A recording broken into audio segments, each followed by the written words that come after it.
Kalau Allah bilang, "May yuridillahu bihi khairan", Allah kalau pengen ngasih hadiah kepada seorang hamba, Allah kalau pengen ngasih kejutan kepada seorang hamba, yusib. Allah kasih dia ujian sedikit aja. وَلَنَبْلُوَنَّكُمْ بِشَيْءٍ sedikit, بِشَيْءٍ مِنَ الْخَوْفِ وَالْجُوعِ وَنَقْصٍ مِنَ الْأَمْوَالِ وَالْأَنْفُسِ وَالثَّمَرَاتِ وَبَشِّرِ الصَّابِرِينَ. Kami uji sedikit aja dengan rasa lapar, dengan rasa takut, dengan sedikit kekurangan ini dan itu, sedikit. Tapi wabasyiris sabirin, sampaikan kejutan kepada orang yang bersabar.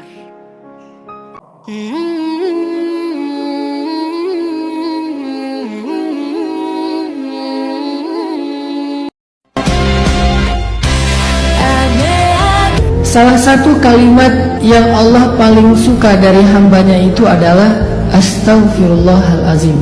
Jadi kalau kita pengen Allah itu senang kepada kita, kalau kita pengen Allah itu sayang sama kita, sering-seringlah ucapin Astaghfirullahalazim.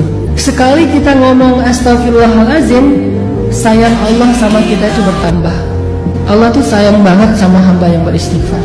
Kalau seorang hamba beristighfar, Allah tuh nggak ngelihat dosa yang masa lalunya, Allah ngelihat istighfarnya. Coba.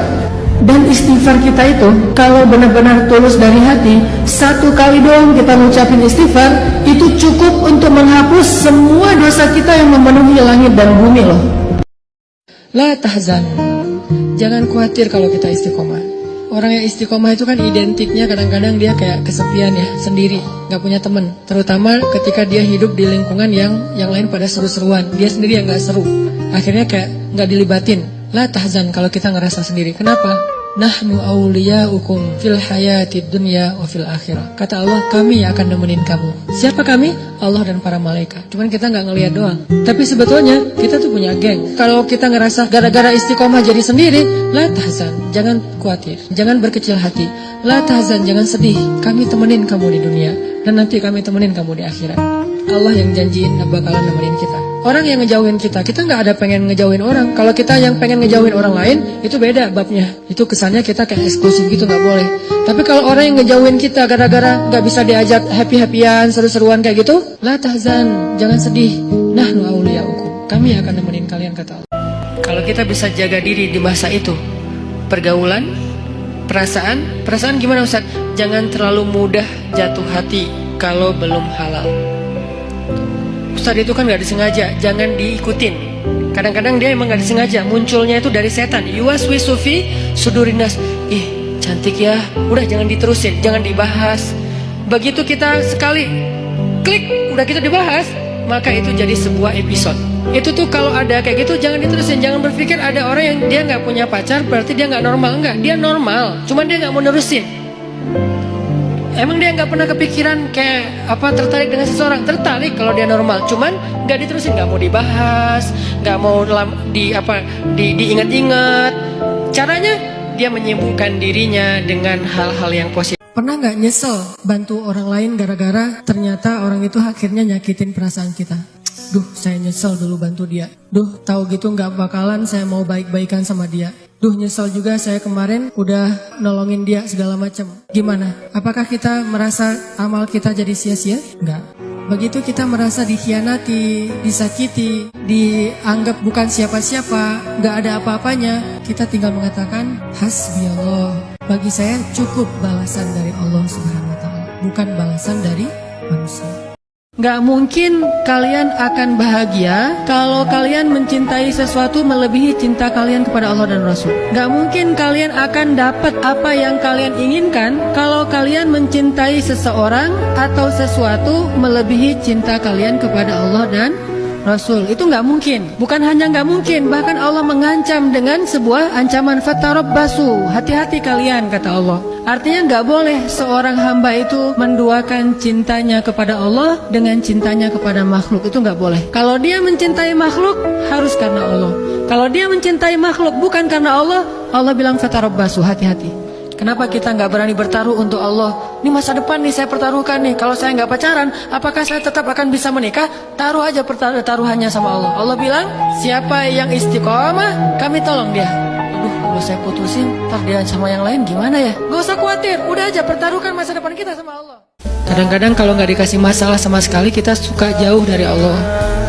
Kan Allah kangen. Di antara hadis kangennya Allah kepada kita tuh, Allah kalau kangen kepada hambanya dikasih ujian. Hamba yang kayak gimana?